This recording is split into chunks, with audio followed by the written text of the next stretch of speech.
Welcome in, ladies and gentlemen, boys and girls. RFK Refugees Podcast. Ted here, John here to preview the Washington Spirit versus the Portland Thorns. We are back. We are live right here on the internets. John, how you doing, my friend? How's your weekend, man? How was your? Well, I guess every day is a weekend for you right now, I believe, isn't it? Until tomorrow. That's true. And then I'll be like everyone else in the universe where I'm working, but not everybody in the universe, but a lot of people in the universe. It'll feel the same, except I'll have more work to do. Where you have a job and everything you have to go to and you have to appear at and you have to have regular hours. So I understand. But you had a nice break. I'm sure you enjoyed spending the time with your newly born daughter. Oh yeah, it was great. It was absolutely great. And I don't know how the world works anymore. So I'm very used to my daughter's sleep schedule and not my own. So we'll see how life works. But like you said, we're here on the internet to watch some soccer. We are as close to the game as anyone else is who's watching this podcast or going to watch the game later. Yeah. Yep. Watch the game. Let's talk about Washington Spirit, Portland Thorns. Third game. Obviously, things did not go so well for the Spirit last week, as maybe was kind of expected. I think we all kind of like the first 15 minutes of the game when we were kind of wrapping up the show, we were kind of looking and saying, "Hey, man, Spirit look good. Things are looking good." And then the Courage said, "Okay, we're done. Playing with our meal. Let's throw on the big guns and Crystal Dunn and a couple other players and let's end this thing." And I think that's kind of what we saw out of that game. But I thought the Spirit hung tough, so to speak. They were also not really playing their first choice lineup. They had some people they kind of rested and then sort of brought in. It seemed very clear to me that Richie Burke kind of came in this game thinking, all right, let's see if we can surprise them. And if we don't get a goal here in the first half, let's just, keep everybody healthy. And let's just make sure we leave this game with no injuries because we've got two other games coming up that are very winnable. And that seemed to be kind of the mantra, particularly as the Courage went up 1-0 on a really, really nice goal from Lynn Williams. No space, no Spirit defender within a. They were on the other side of the Wasatch Mountains. I'm going to go ahead and say, based on the amount of space. Local reference. Yes, exactly. I'm a professional. That's right. I Google mapped this stuff. Hey, yeah, there was Sam Staub laid out. She made her best attempt there, and it did not work out. And Lynn Williams closed the distance and waited for her opportunity and scored. And then she scored again later, and then the game was over. The game was over pretty much very soon after that. I think for about 20 minutes, the Spirit were able to sort of absorb the Courage. It's one of those things where I think I was on Twitter saying, I feel like Courage looked beatable. And then there were lots of faves, and then I had to go back and be like, I'm sorry. I shouldn't have said it. It was too early. I'm a novice at this NWSL thing. I think the answer is there's never any time in which the Courage actually are beatable. They may play around for 20 minutes. The wingbacks, which we talked about in the pregame show, just ran wild on the Courage midfield, or on the Spirit's midfield. Didn't work out, and I think that they look inevitable. If you watch them today, if you watched every other game, they got 3 games and 9 points. They're probably going to win this tournament. That's just kind of the way it goes. I think they're going to win until expansion destroys their depth, which is, I think the first team, I think Louisville's going to come take a little bit of it, but I think until the league grows a little bit more, they're going to still continue to be deeper than everyone else, and then they're going to have to figure out how to, compete with a less deep roster, and I think they'll probably still do fine. They are head and shoulders above the rest of the league at this point now, particularly with Portland sort of seeding the field and trying to do a little bit of a retool on the go to see where they're at. So this game, much more winnable than the North Carolina game, but no pushovers for sure. And also we're going to talk about here too, there's some changes here in the Spirit lineup that we should pay attention to. Yeah, and I think this is almost a game. The game against the Red Stars, I think, was maybe a statement game, but I think a lot of people are like, well, they're missing some pieces. They no longer have Sam Kerr. I think a lot of it is sort of up in the air. I think there is a the opening is there is who is the best team right now to take on the Courage, and you want to win these next two games. The Dash looked very good. They looked very, very good against OL Reign, who just look like they are struggling immensely in this tournament. They are the team leaving this. They were kind of the big question mark. They are who everyone thought Houston Dash was going to be. Yeah. Yeah, basically, everybody. Houston Dash are like, "Oh, we're good." Surprise. Yeah. So I'm looking forward to that game. Which we'll have a preview obviously for, and we'll actually have a post game show so we can talk a little bit instead of having to crunch it all in. But I'm looking forward to that game. I'm obviously looking forward to this game. But I think it's almost setting up where if the Spirit can win this game, you're setting up a Dash versus Spirit for the team that's going to take that potentially could be that second place. And that second place means you get a free, not a free ride, but an easier ride than having to run smack dab into the North Carolina Courage. The name of the game right now is to avoid the Carolina Courage at all costs until the final. I think if we get a point in these next two games, we do, right? Just based on the way that the rest of the standings are tracking out. Well, we're already sitting on 3 points. Let's take a look at the standings because we have them up here, so we might as well and we might as well jump into that. We'll jump into that was an intentional lead-in. By the way, intentional, yes, because John is a professional. I try to be. So basically, right now, yeah. So you have the Courage obviously on 9 points, top of the table. You have the Dash on 4. You have the Utah Royals on 4, the Spirit on 3. The Portland Thorns on 1. So obviously, if the Spirit come in and they win this game, they are ipso facto the number 2 team, and will probably finish that way. I'm not sure what Utah's schedule is like.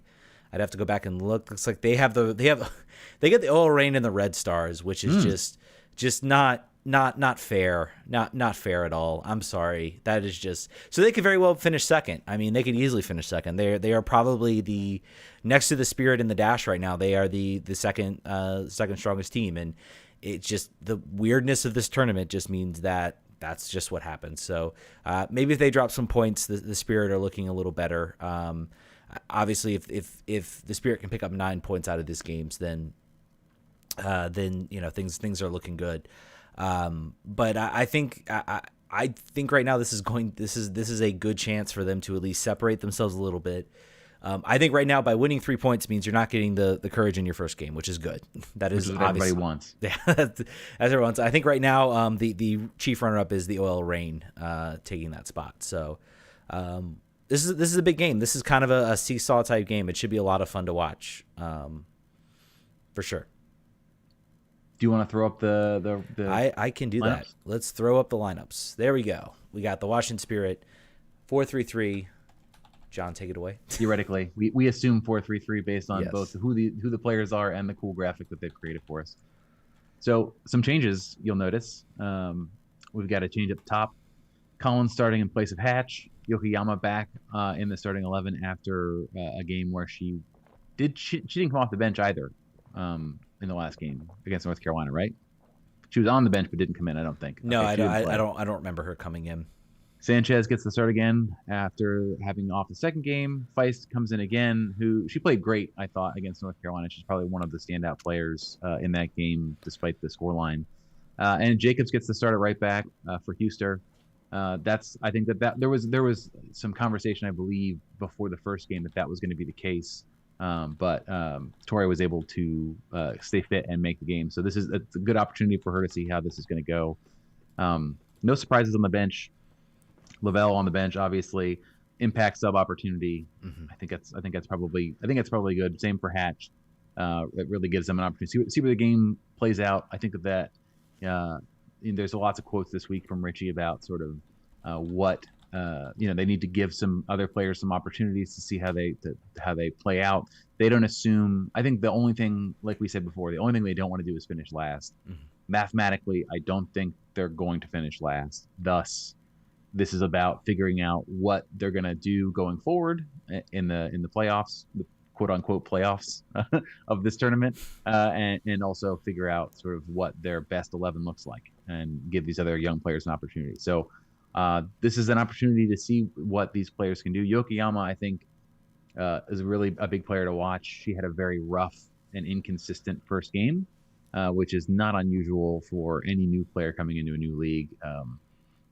there were quotes. I forget who it was talking about sort of the rough adjustment for some Japanese players into this league as far as physicality and speed goes, and that it takes a little while. Also, there's some communication problems generally, but this is an opportunity for her to maybe do better. And I think the good part too, I found this comforting that both she and Richie were unhappy with her performance. I always get concerned when I watch a player perform poorly and then the post game is like, yeah, looked pretty good 60 minutes out there.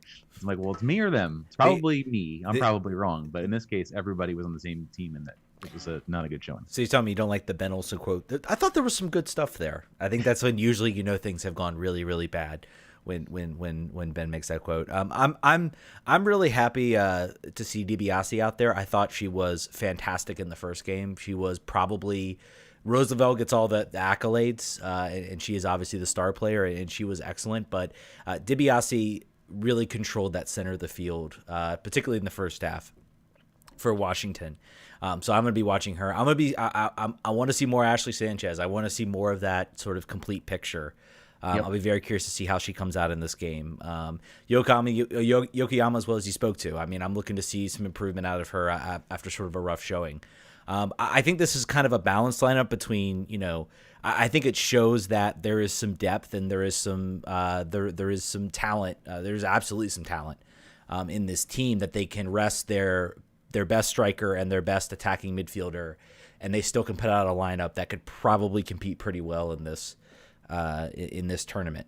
So I think that's obviously a bright thing for the future of this team, because right now this is about we're going to try to win this thing, but no one's stopping Carolina. Let's just let's do the best shot we got. I mean, I think I'm excited for this game, and I think obviously I'm looking at Sam Stab, who obviously had the misfortune of being kind of the lone culprit in the first Courage goal. Be looking to see what she can do out there. She's obviously a very solid player, but I think maybe she's due for a little bit of a bounce back from kind of a rough showing against the Courage. And obviously we got some Twitch questions here. Yeah, let's fire away. By the way, thank you, the Washington Spirit, for hosting the show, and for anybody who's joining us. Follow if you like us. We're doing a pregame show for every Spirit game, and I assume we'll do something like this next year. And we also cover DC United, as you can see from the shirts, and we also cover Loud United and a little bit of USMNT and USWNT. Depends. Ted would like us to do more. I would like us to do less. So we'll see where we're at. Question for the guys: overreaction or proper reaction? Time to worry about job security for the Reign manager.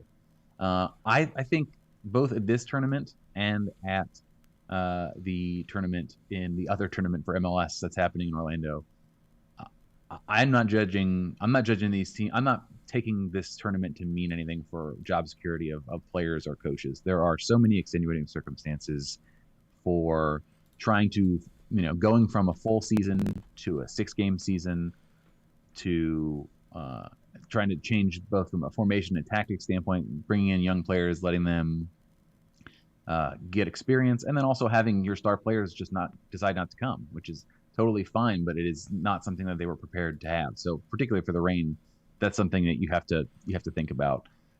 So I would say I don't think no one should lose their job over 4 games or 5 games. I think that's my personal opinion, unless something happens so heinous and the Reign are underperforming from expectations. But I don't know. I would say they're going to give everybody gets a free roll on this, and then next season is where basically we restart. What do you think, Ted? And I think you hit the nail on the head, so to speak. There are players that are missing from this. The OL Reign, of course, are missing Megan Rapinoe, who's a huge part, I'm sure, about how they are. I mean, when you take out a player like Megan Rapinoe, you are basically limiting what you can do on the field. She's so important. And I'll have to check. Maybe I haven't been paying attention, but is Jessica Fishlock, has she been on the field? She's playing. But she's Okay. coming off a major knee surgery, so Yeah. I don't know. I don't think she's 90 minutes fit. I don't think anybody's 90 minutes fit. So Yeah. So I mean, and I was actually just kind of looking through because I'm like, well, who all? Because I've been trying to pay attention the best we can, but we miss things. Who's missing for these teams? I know that Kristen Press is also not here right now. So there are major players missing. I don't think anybody, if anyone's an owner and they are firing a coach based on this tournament, then then you need some reevaluation. This is it is still something that teams I think should take seriously, but I don't think anybody should lose their job over how they look in this game. I think there are teams here like Sky Blue, there are teams here like OL Reign who are trying to sort of retool and rebuild themselves with no Carly Lloyd, no Mallory Pugh. Yeah, no Carly Lloyd, no Mallory Pugh. I mean, there are players across the board that are missing here. Yep. So another question from Twitch: the quick buck. Who is going to be the most impactful for the Spirit tonight? I think we talked a little bit about.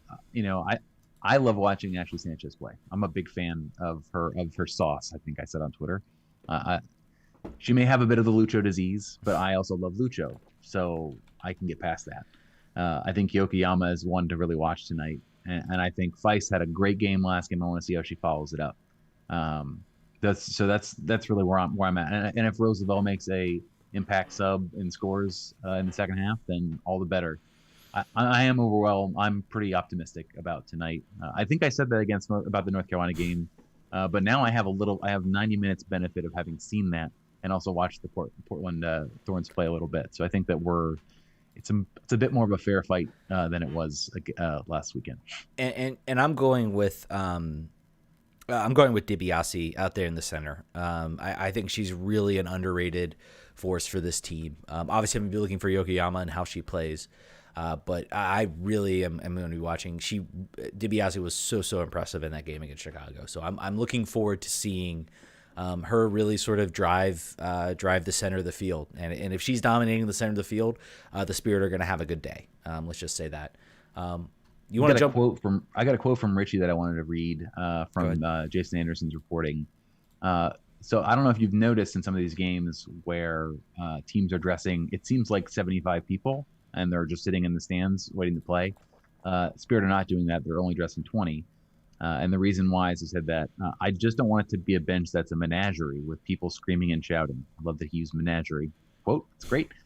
Players on the bench that are not going to play, I think it's a little unprofessional. I think everyone has their own choices, but they do their thing. Having mass numbers and mass players on your bench is a distraction. It's a distraction for some players. I'd rather they work to get into the group that are going to participate in the match and understand that there is a divide. I think it helps the players who are in the 20 focus a little bit better. I love that. I love that for a couple of reasons. One, just the way it looks. I think it looks a little bit more professional. But two, there isn't an opportunity otherwise because the season now is super compressed. Your opportunities to teach and make young players earn things are minimized. So if your only carrot is getting on the game day roster, use that.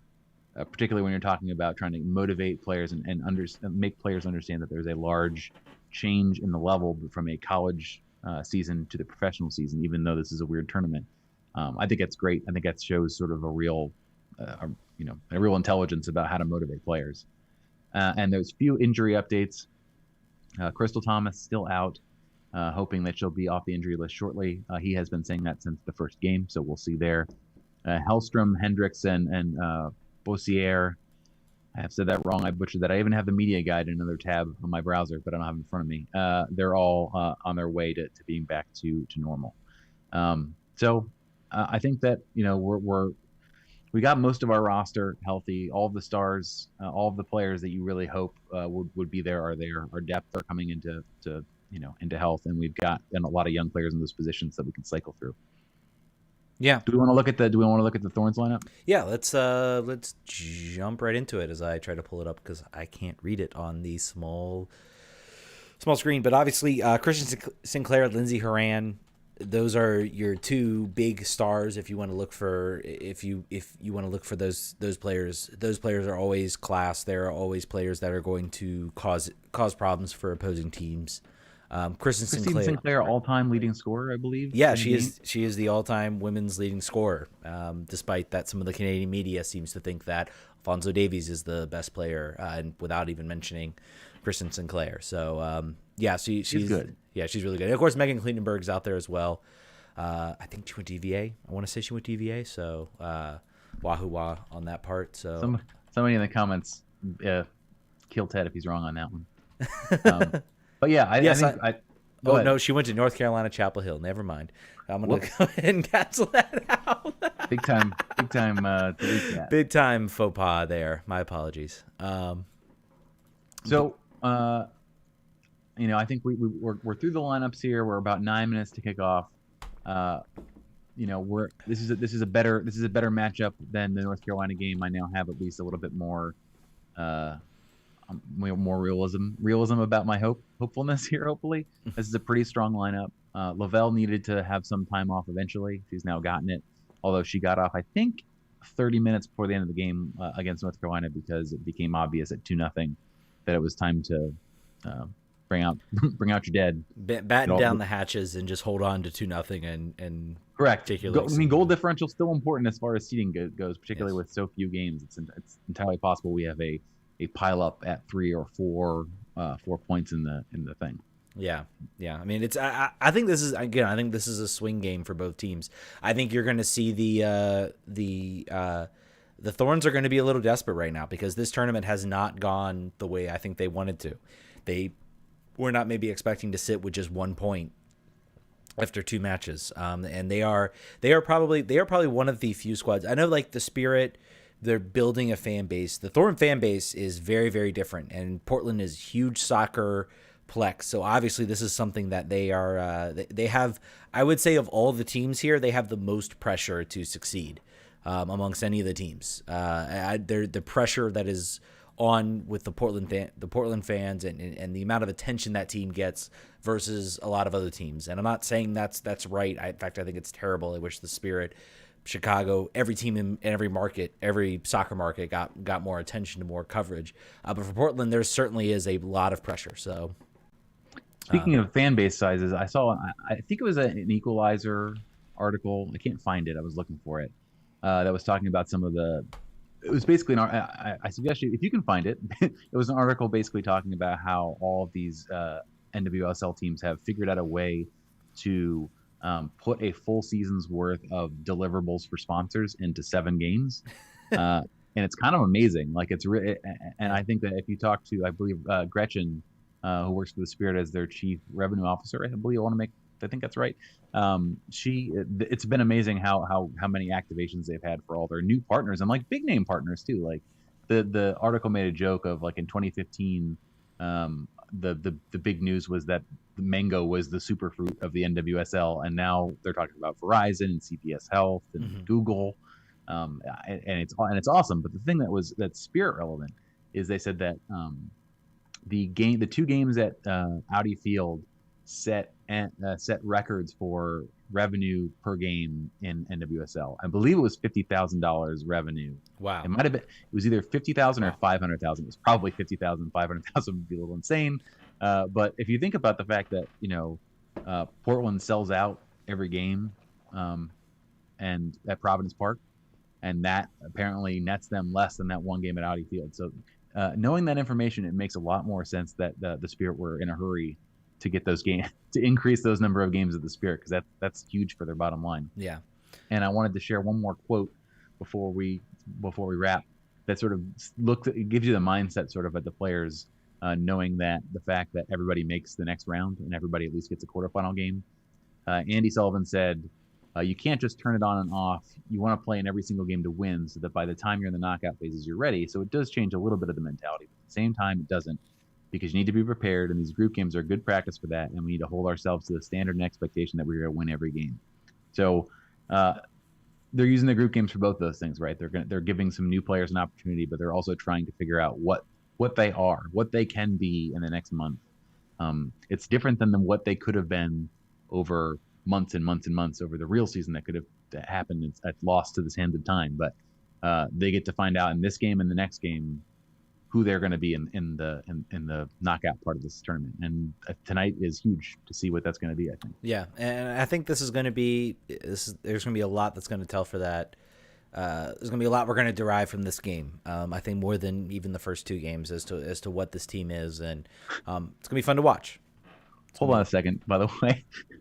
Gretchen's in the chat saying it was more than both of those figures for those games at Audi Field. So Equalizer or me, one of the two people got it wrong. It's probably me, but that's awesome. And again, makes sense why the move to Audi Field is so important for this team and their bottom line. Also, too, now that this season is being punted basically by COVID. Next season now is the full-time split between Segra and Audi, I believe. Yeah. So that's even more opportunities. To make that money. I know, yeah, but that's maybe hearing that. I hope they do. Maybe just play a couple games. I think you need a send off for the Maryland Soccerplex, and maybe I'm trying to pander to those people who were upset by the moves and the change and the eventual move. But it seems to me like maybe you play at least one game there just to kind of send that field off, because that field has been the Spirit's home forever. And I think it's important to maybe recognize sort of where you come to see where you can go. And that's, we did that for RFK. I think the Spirit should do that for the Soccerplex. So I hope maybe COVID maybe shifts some of those plans around a little bit, to at least sort of play to those fans who tirelessly went out to Boyd's, Maryland, to watch those games. And I also hope they continue to do that. They were talking before about basically taking people on a bus from Boyd's to Audi Field and to Segra. I hope they continue to do that, because that's a long haul for everybody else. So if they can continue, that would be a great benefit for anybody that lives out in the middle of nowhere, Maryland. Yeah, absolutely. I live out in the middle of nowhere, Virginia, so I'm allowed to say that. Yeah, and Loudon is out in the middle of nowhere, Virginia, by the way. Let's be clear. Different part of out in the middle of nowhere. There are many nowhere places in Virginia. That's one of them. Not very nice, but it is true. Ted, let's wrap this show up for everybody so they can all prediction get to CBS All Access. John, prediction real quick. Prediction 2-1 Washington with Rose scoring off the bench. I'm going 3-1 Rose Lavelle hat trick in the second half. Off in the second half? No, actually, I'll go 3-1. Sanchez scores, and then Roosevelt gets 2. There we go. That's what I'm going to go with. And Sanchez loses the ball 3 times dribbling, and Ted gets mad on Twitter. So I will not. If you're listening to us for the first time tonight, we are on all of the channels all the time. We're on Twitch, we're on YouTube, we're on Twitter. We have a podcast actually too that we release every Monday. So if you like this and you want to listen to more of us, check us out and subscribe. If you like us so much that you want to support us financially, go to rfkrefugees.com. We have a Patreon that you can kick in there. You'll get interviews earlier than everybody else. You'll get some things that are special that only you get. So check that out if you're interested. Yep, and just always say that Patreon helps the show grow. If you want to go back and listen to our first episode and then see where we are today, a lot of that has been from the people who have generally donated to the show to help the show grow and get bigger. For producer Brian in the background, Ted and John, enjoy the game, guys. We will catch you all probably tomorrow. I think we're doing this show tomorrow. So we are regular, so see you normal time, 8:30. Yep, catch the Spirit. Woo! Vamos. Vamos.